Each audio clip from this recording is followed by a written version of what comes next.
Nous avons eu à organiser les élections de 2015-2016 pendant qu'il y avait plus de 17 groupes armés. 17 groupes armés.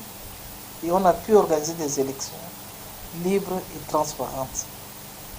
Maintenant, depuis les négociations, parce que le chef de l'État a choisi plutôt la voie du dialogue, parce que si ce sont des Centrafricains qui se sont rebellés, ben nous savons bien dans nos pays africains, quand quelque chose ne va pas, on se retrouve sous l'arbre à palabres, on discute et on trouve un compromis.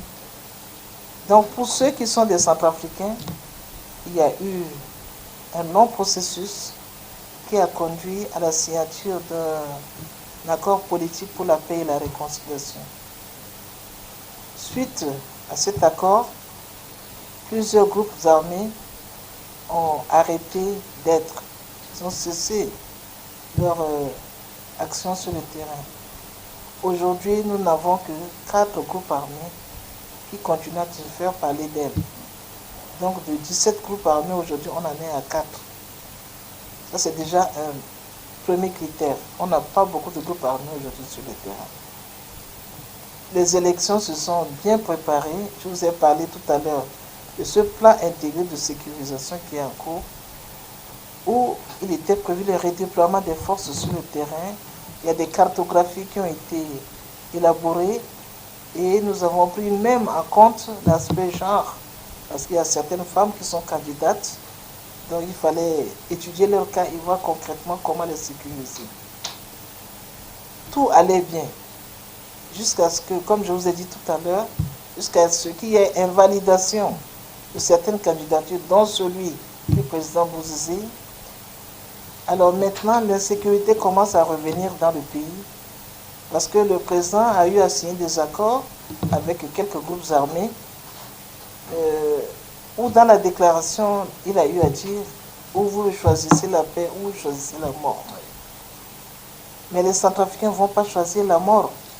Les Centrafricains vont choisir la paix parce qu'ils vont aller voter. Les Centrafricains vont aller voter. Tout s'est bien passé jusqu'à ce que nous nous rendons compte aujourd'hui qu'il y a des mercenaires qui ont quitté les pays voisins pour arriver ici chez nous. Ils sont en train de profiter d'une occasion pour perturber les élections, tout simplement, parce qu'on a certains compatriotes qui continuent à parler d'une éventuelle transition. Mais je pense que notre pays est mûr. Nous avons choisi la voie de la démocratie. Pourquoi nous devons encore retourner en arrière pour parler d'une transition? Qu'est-ce que la transition apporte à un pays? Quand un pays est en transition, les partenaires ne s'engagent pas pour appuyer le pays.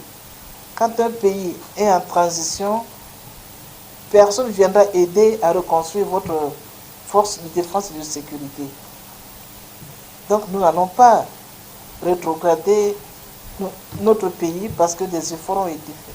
Pendant les 5 ans du mandat du président Faustin Archange Touadéra, vous l'avez constaté, l'armée est en train de monter, les forces de défense d'une manière générale sont en train de monter, les agriculteurs ont repris leurs activités, on a dépensé plus de 4 milliards et quelques pour apurer les dettes de coton auprès des agriculteurs. L'élevage reprend ses activités. L'école, nous avons construit des écoles et même équipé certaines écoles. Le président de la République a eu à signer avec le Fonds mondial de la santé pour que les aides qui étaient suspendues pour la République centrafricaine puissent être reconduites. Et vous-même, vous voyez que ici, depuis que vous êtes arrivé, ben, on n'est pas vraiment sous le poids de Covid-19. C'est parce que notre système de santé marche. Et tout ça, c'est parce qu'il y a la paix et la calmie. Donc, nous pensons que c'est important qu'on ne puisse pas venir parler d'une transition qui va détruire tout ce qui a été construit dans ce pays.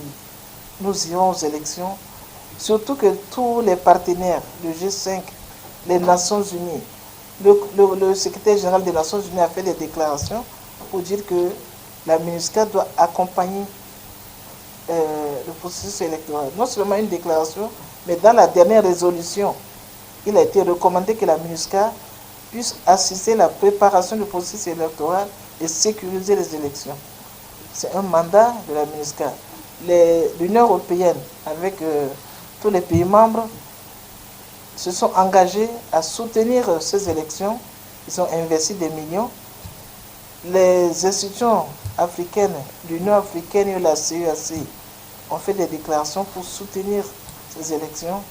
Mais surtout, la population centrafricaine s'est engagée à dire qu'ils vont aller, qu'ils vantent ou qu'ils peuvent, ils vont aller élire les hommes de leur choix. Donc, nous ne pouvons que rassurer la population que le 27, il y aura bel et bien les élections. Le gouvernement est en train de travailler sur un plan vraiment bien organisé pour la sécurisation de la population centrafricaine et la sécurisation de notre pays. Et nous pensons qu'après ces élections, il faudrait que nous voyions devant, que le pays puisse décoller, parce que nous avons assez souffert 60 ans d'indépendance et que nous nous retrouvons encore à ce niveau. C'est vraiment un drame pour le peuple centrafricain. Il faudrait qu'on puisse redécoller. Il faudrait pouvoir redécoller, c'est en substance ce que nous retenons. Merci Madame la Ministre. Bachir, je vous remercie et je vous remercie de l'opportunité que vous nous donnez. Ayez confiance et comme je l'ai toujours dit, la position de la République centrafricaine au cœur de l'Afrique centrale et au cœur de l'Afrique est vraiment stratégique. Donc si la République centrafricaine a un problème, il faudrait que ce problème mérite l'attention de toute la sous-région et de toute l'Afrique.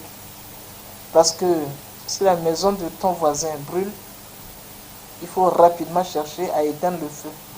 On ne sait pas à qui le prochain tour. Donc la République centrafricaine aujourd'hui bénéficie de toute l'attention de l'Afrique et nous remercions à travers vous tous les pays, frères et amis qui ont toujours volé au secours de notre pays et qui continuent encore à nous appuyer. Au moment où nous allons organiser la récolte, nous le ferons ensemble avec eux.